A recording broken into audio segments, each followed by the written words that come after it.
Bonjour, comme nous l'avions annoncé, nous commençons aujourd'hui ce récit du déluge.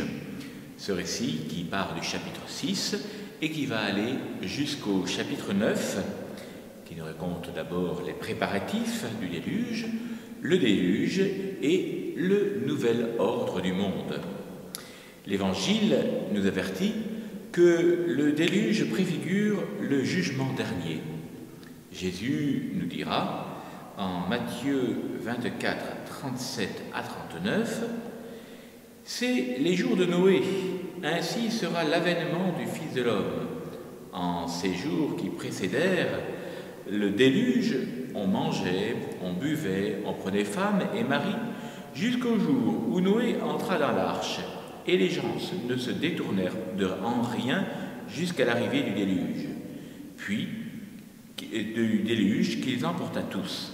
Tel sera aussi l'avènement du Fils de l'homme. » Heureusement, saint Pierre, dans sa première lettre, au chapitre 3, versets 18 à 22, nous rappelle que la nouvelle arche qui nous sauvera de la colère de Dieu et du déluge, c'est l'Église, peuple des sauvés. Par le baptême, nous recevons le salut car nous sommes intégrés au Christ, nouvelle arche. On entre et sort dans l'arche par le côté, comme nous-mêmes nous recevons avec notre intégration au Christ par son côté transpercé, et c'est de là aussi que sort la vie des sacrements et de la grâce. Dans le déluge, c'est comme dans la mort du Christ, où le passage de la mer Rouge, ce ne sont pas des événements dramatiques sur lesquels il nous faut nous arrêter, mais sur leur but, l'entrée dans une vie nouvelle, la destruction du péché pour recevoir la vie de Dieu. C'est ce que nous allons voir maintenant dans ces chapitres. La Genèse, au chapitre 6, versets 1 à 4, est un fragment qui sert de transition, reprise de mythologie païenne, où la terre est peuplée de géants qui vivent dans la perversité. On se rappelle ici des géants que les hommes envoyés par Moïse pendant l'Exode dans la terre promise pour l'explorer vont rapporter avoir vu en nombre, au chapitre 13, verset 33, de ces géants. Les fils de Dieu sont ici interprétés comme la lignée de Seth et les filles des hommes comme la lignée de Caïn. Les versets 5 à 19 commencent ici la fin d'une première ère de l'univers. Ce récit appartient au patrimoine culturel et religieux de l'ancien Orient, Babylone.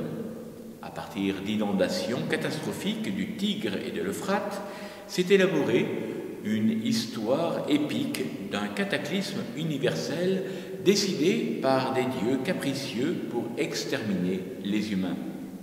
Mais l'une des divinités use d'un subterfuge pour révéler le secret à un homme, son protégé. Celui-ci construisit un vaisseau et échappe au désastre avec sa famille et quelques animaux. Le sacrifice qu'il offre ensuite lui concilie les dieux. La Bible, pour elle-même, a repris cette tradition populaire d'une manière plus sobre, bien plus sérieuse et dans un esprit religieux tout autre, bien sûr.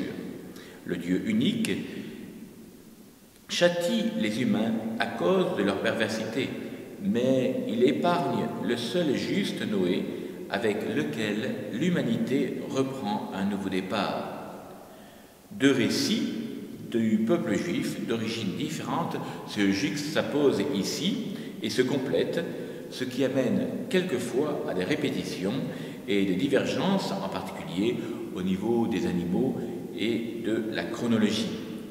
Le rédacteur final a respecté ces deux témoignages qui va du chapitre 6 au chapitre 9 de la Genèse. Nous nous retrouvons dès demain pour continuer ce chapitre 6 de la Genèse à partir du verset 5. Je vous souhaite encore à vous tous une bonne semaine sainte. N'oubliez pas de prendre du temps pour vous rapprocher de Dieu, pour chasser de votre cœur tout ce qui peut être impiété, manque d'amour envers Dieu, manque d'amour envers votre prochain, car c'est bien là l'essentiel pour pouvoir passer de l'état d'un monde de péché à l'état du monde de sauvé. Attachez-vous au Christ, avec lui, vous ne risquez rien.